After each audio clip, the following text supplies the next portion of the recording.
I came into Clemson as an engineering major, only to find out two things. One, engineering wasn't exactly what I thought it was, and two, I couldn't handle the reality. 1 year in, I changed my major to packaging science. I did this blindly, not knowing much about the major itself, but it seemed like the perfect blend of math and science with design and creativity. Even though I found my major, I was still looking for my career. I learn new things about packaging science all the time, and with that, new career options. Because packaging science is such a broad topic, there's a lot of room for exploration. Everything needs to be packaged, so I can specialize in packaging food, designing packages, or engineering packages for minimal damages. Most people are drawn towards one over the other, but while some of these things intrigue me, I'm not drawn to a certain specialty. One avenue I can explore is sustainability, which can be anywhere from designing packages that are environmentally responsible to research on sustainable packaging. For example, Packaging Consortium, or PAC, assessed the environmental impact of two different coffee makers, comparing a drip brewer that brews an entire pot to an individual cup brewer. Most people would say that the individual brewer has a greater environmental impact because they can visually see the impact of throwing away an individual coffee package. However, PAC discovered that by following the entire life cycle of the coffee, the waste involved in brewing a large pot has a bigger environmental impact than the individual brewers. The single-serve coffee brews an exact serving of coffee, which leads to minimal product waste. The drip brew coffee is consumer-controlled compared to the automatic control process of the individual brewer.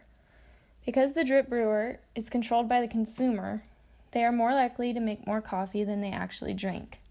This leads to the leftover coffee going down the drain of the kitchen sink. On top of that, the bulk system uses a hot plate to keep the coffee pot warm. The hot plate takes up more energy than the single-serving systems. Following the criteria Britain set forth, PAC's writing is well thought out with clear results. Fortunately, the research they conducted relates to the general public, making it more interesting to read. The report has a condensed version and a detailed version. The condensed version illustrates the general process of the research, as well as an explanation of the overall results. The detailed version has more scientific language mentioning different polymers and a thorough analysis of the product's life cycle to describe the research process. Because most people in the industry are busy, having a condensed version is an excellent way to get their research out into the world. If the reader is intrigued by the research, the detailed version allows them to explore that. In contrast, the Center of Tobacco Control Research Corps issued only a very detailed report on the effects of packaging of tobacco products.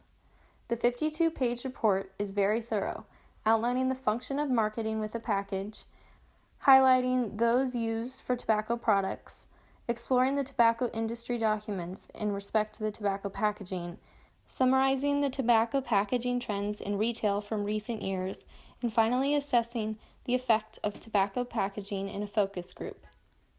In contrast to PAC, this piece of technical writing is long and extensive.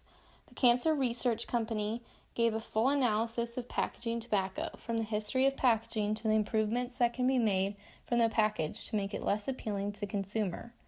Instead of evaluating the environmental impact of coffee brewers, this research is aimed at developing a marketing plan through packaging to reduce the sales of tobacco products. In comparison, Clemson's Dr. Andrew Hurley is the leading expert in the psychology of packaging. He works to quantify packaging design using biometric devices to understand how consumers shop and choose products. He explores how consumers react to packaging and how that reaction will impact consumer purchasing behavior.